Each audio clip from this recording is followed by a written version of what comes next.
AGT News chaîne bi leen di jox xibaar yi wér te wóor abonné leen ngir dara bañ leen a raw. AGT News. dalee nag jàmm ci chaîne bi ngeen taamul seen bopp mi AGT News àttekat bii di Aïssatou Diallo Ba ubbil na buntu avocat yi Ousmane Sonko ngir ñu daal di dugal ab rabat d'arrêt avocat yi Ousmane Sonko ni ki démb dañu daal di déposé ca Cour suprême ab rabat d'arrêt gannaaw ba ñu siwalee arrêt bu Cour suprême jëm rek ci daal di kase dogal bi nga xam ne tribunal bu Ziguinchor jëloon na ko ci mbiri Ousmane Sonko jëm rek ci ñu daal di bindaat turam ci liste électorale yi.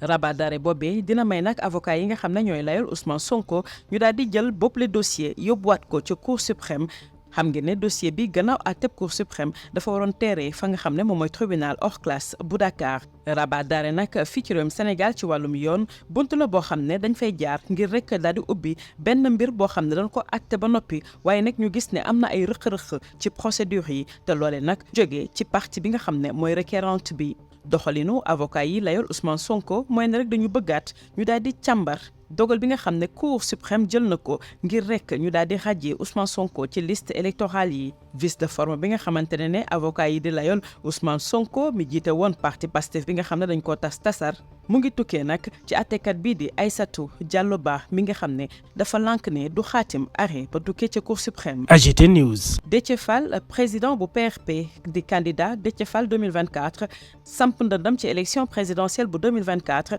mu ngi joxe nag ay xibaar yu tukkee ci Ousmane Sonko mu ne àllarba bile dem na seeti xaritam bii di Ousmane Sonko ca maison d'arrêt et de correction bu Cap Manuel mu ne nag rafetlu na bu baax a baax dal gi nga xam ne gis na ko jamono ji ci Ousmane Sonko rawatina nag dignité bi nga xam ne am na ko ci tolof-tolof yi nga xam ne moo ko dal tey mu ne nag place am du ci kaso bi moo tax mu ngi sàkku ci njiitu réew bu Sénégal Macky Sall ngir mu def kéem kàttanam ba mën a féexal Ousmane Sonko tey jii nañu gën a taxaw temb ngir jàppale Ousmane Sonko te it dañuy xeex ba tey ngir élection présidentielle yi ñu dëkkmal nekk élection yoo xam ne képp ku ko bëgg danga ci war a samp sa ndënd waaye itam mu nekk élection yu leer lañ yoo xam ne Ousmane Sonko ci boppam dina ci bokk. AGT News. Cheikh Bamba Dièye moom tey dafa dal ci kaw administration bu Sénégal bi nga xam ne jàpp na ne lu toll ci ñetti téeméeri milliardaire ñoo ci nekk moom Cheikh Bamba Dièye moo siwal boobu lay xibaar mu ne administration bu Sénégal lu toll ci ñetti téeméeri doomi aadama daanaka dañu fees dell ak i koppar.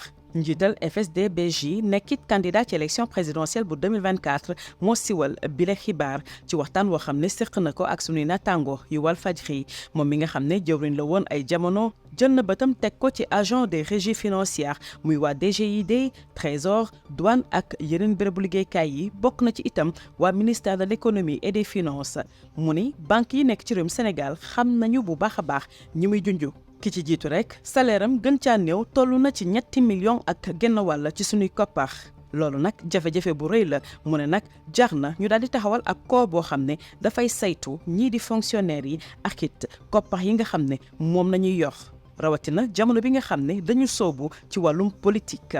Cheikh Bamba Dièye gën cee sori mu ne jafe-jafe bu rëy la ñu daal di jël réewum Sénégal dénk ko acteur politique boo xam ne dafa riche di wàññee ay milliards jamono bi nga xam ne sénégalais yi ñu ngi toltolaanoo moom mi nekkoon ay jamono maire bu Saint-Louis daanaka def na plaidoyer jamono bi nga xam ne agent ak ex agent yu direction générale des impôts et domaines bokk na ci Amadou Ba Mame Boye Diao Bassirou Diomaye Faye ñu ngi samp seen dënd di laaj réewum Sénégal ci atum 2024 ñu baxee di laaj ñoom ñooñee fan nañu jëlee koppar yi ñu leen di tuumal. AGT News. Merci pour la confiance renouvelée à votre chaîne préférée AGT News.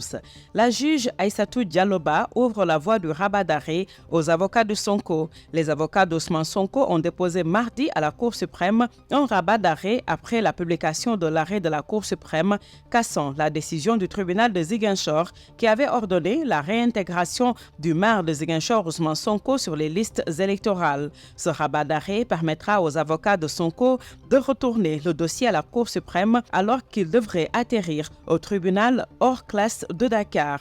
Le rabat d'arrêt dans le contexte judiciaire sénégalais est une voie de recours permettant de rouvrir une affaire déjà jugée en cas d'erreur de procédure ne relevant pas de la faute de la partie requérante. Cette démarche des avocats de Sonko vise donc à réexaminer la décision de la Cour suprême en vue de remettre en cause la radiation de Sonko des listes électorales. Le vice de forme qui a été relevé par les conseils du leader de l'ex-parti PASTEF est tributaire du refus de la juge Aïssatou Diallo Bah de signer l'arrêt de la Cour suprême. AGT News. Déthié Fall, président du PRP, candidat de Déthié Fall 2024 à l'élection présidentielle de 2024, donne des nouvelles de Ousmane Sonko. Ce mercredi 29 novembre 2023, nous avons rendu à notre frère et ami, le président Ousmane Sonko, à la maison d'arrêt et de correction de Cap-Manuel. Je loue sa grande sérénité et haute dignité face à cette épreuve. Sa place n'est pas la prison et je demande au président Macky Sall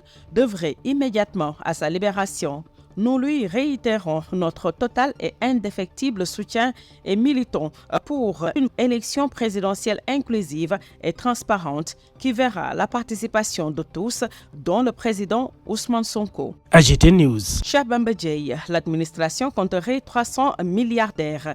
La révélation est de Cheikh Bamba Dièye. L'administration sénégalaise concentrerait 300 de super riches. Nous avons une classe de 300 milliardaires qui sont des fonctionnaires, révèle le leader du FSD/BJ, candidat à la présidentielle de 2024. Dans un entretien paru ce mercredi dans Walfadjri, l'ancien ministre qui tourne le regard vers les agents des régies financières, des GID, Trésor, douane, etc. et des ministères de l'économie et des finances de poursuivre. Les banques les connaissent. Le premier salaire est très en deçà de 3,5 millions de francs CFA. Ce qui veut dire qu'on a un problème. Il est urgent qu'on crée un corps des hauts fonctionnaires pour que tous ceux qui gèrent les régies financières pendant la période de leur engagement dans le fonctionnariat ne puissent absolument pas avoir à faire de la politique. C'est une question de bon sens. Cheikh Bamba Dièye s'est fait une religion. Il est dangereux de confier notre pays à un acteur politique riche en milliards de francs CFA dans le marasme économique sénégalais. L'ancien maire de Saint-Louis lance cette plaidoirie au moment où plusieurs agents ou ex-agents de la Direction générale des impôts et domaines, Amadou Ba, Mame Boye Diao, Bassirou Diomaye Faye, sont sur la ligne de départ de la présidentielle de 2024 et que des voix s'interrogent sur l'origine de leur fortune supposée. AGT News.